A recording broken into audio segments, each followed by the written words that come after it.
gusto niyo sabihin? Zeph, hawak ni Aling Silvio si Anton. Dinala siya dun sa loob ng luma ng restaurant. Nakita namin, kami ni Ashley. Ano? Zeph, totoo. Hindi ko napagtatakpan si Anton ngayon, pero nakita mismo namin na hostage siya ng sarili niyang nanay. Kailangan na natin kumilos agad.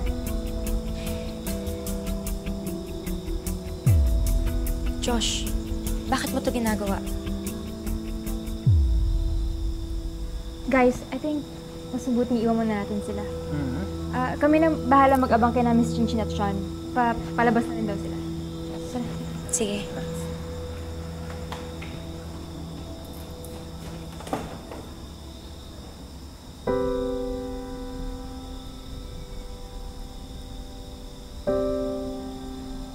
I'm doing this for you.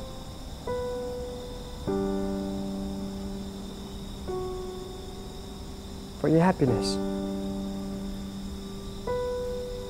Zeph, I'm letting you go. Alam ko naman si Sean yung mahal mo eh.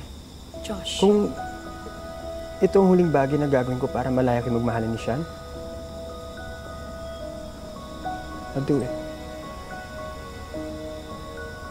For you.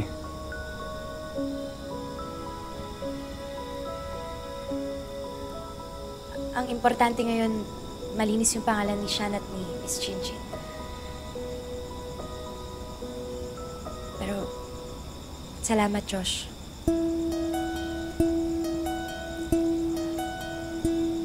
Pasok na ako, ah.